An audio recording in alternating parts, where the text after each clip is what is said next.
Boa tarde, pessoal. Sejam bem-vindos, bem-vindas a mais um vídeo aqui no canal Orquifanáticos.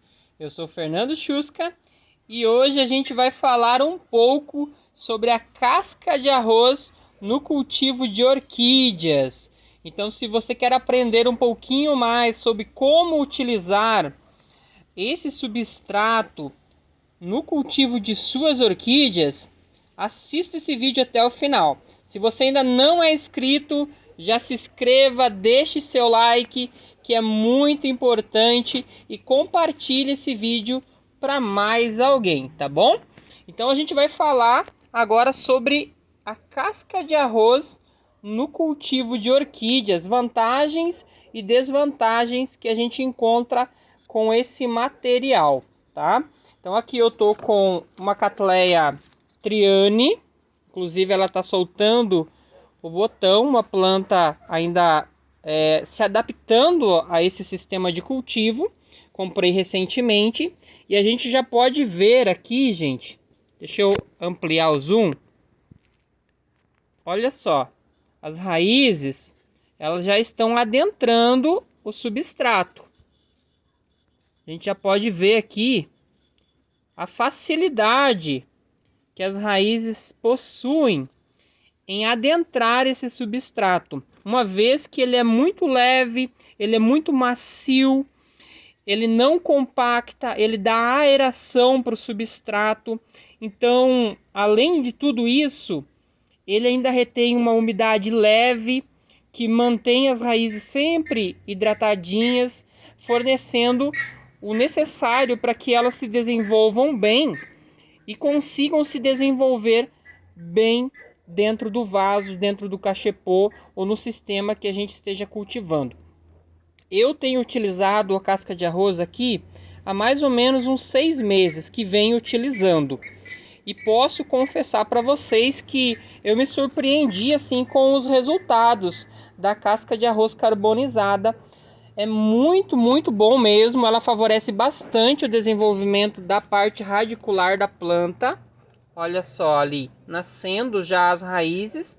E a gente pode utilizar a casca de arroz de diversas formas, tanto no mix quanto ela pura. Aqui a gente tem uma mistura de aproximadamente 70% de casca de arroz e aí 30%, nem 30% de casca de esfagno e um pouquinho de brita. Aqui eu adicionei um pouco de brita no meio porque a casca de arroz tem essa questão de não ter peso.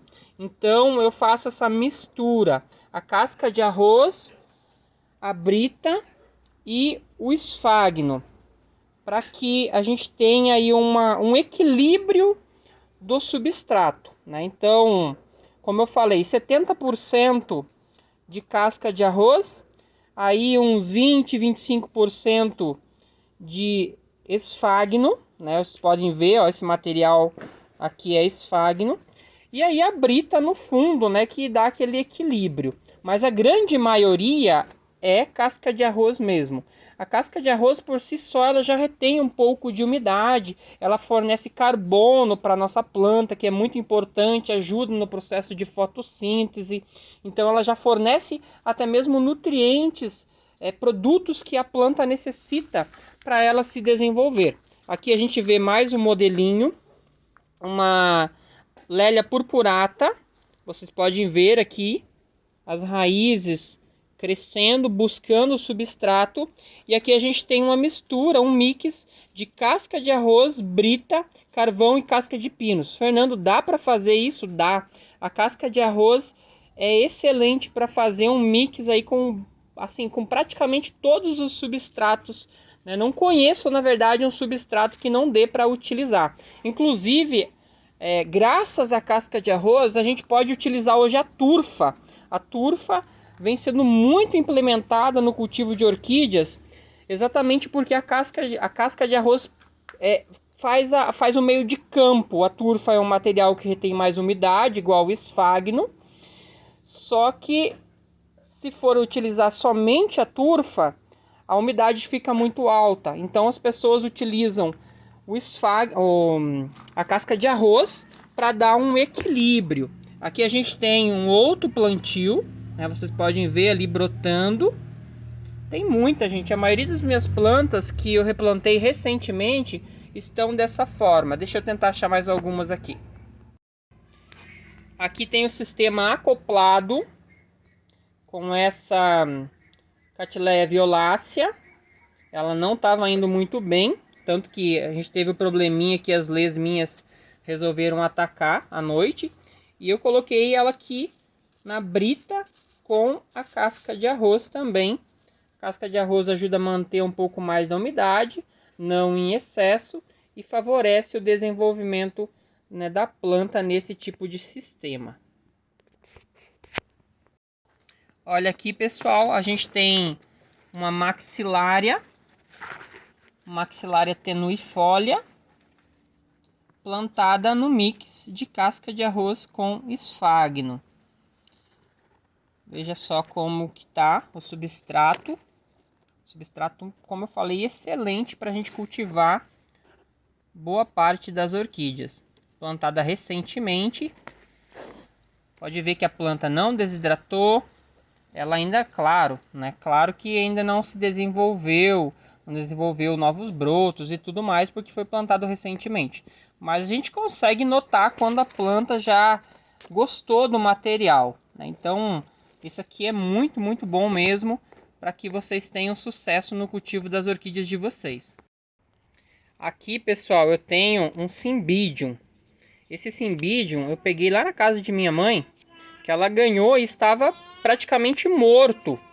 E eu trouxe aqui para minha casa e plantei ela na casca de arroz com um pouco mais de esfagno. Aqui eu coloquei mais ou menos meio a meio de esfagno e casca de arroz. E a gente já pode ver ali o brotinho saindo. Aqui a gente tem a adubação orgânica, que eu faço somente para as plantas terrestres.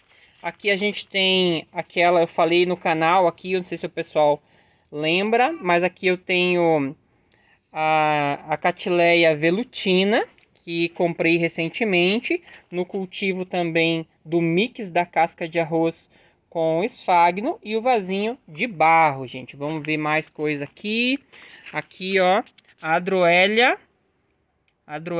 jungiana no cultivo da casca de arroz isopor e um pouquinho de esfagno. Então, eu implementei de diversas formas e todas elas estão super bem. Aconselho, digo para vocês investirem na casca de arroz. É um material leve, um material bom de trabalhar.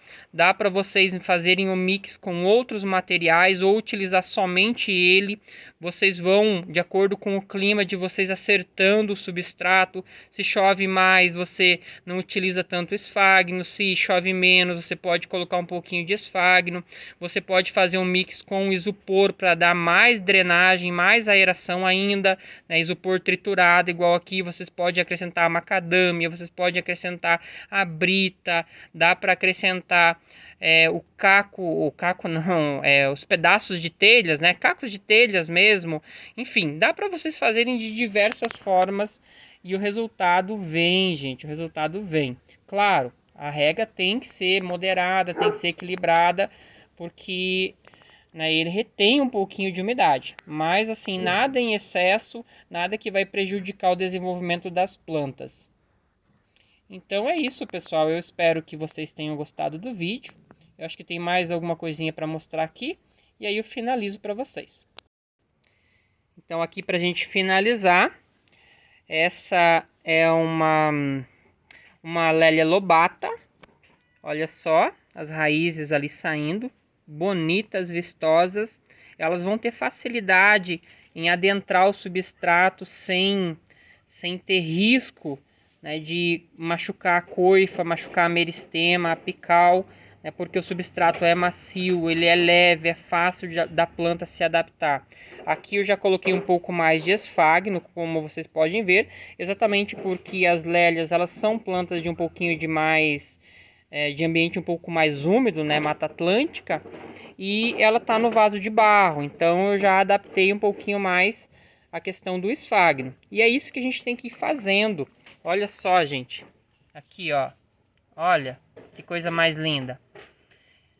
Não tem como negar que o resultado vem. Pelo menos aqui para mim, 100%. Posso afirmar para vocês. Eu espero que tenham gostado do vídeo. Um forte abraço e até o próximo vídeo. Tchau, tchau!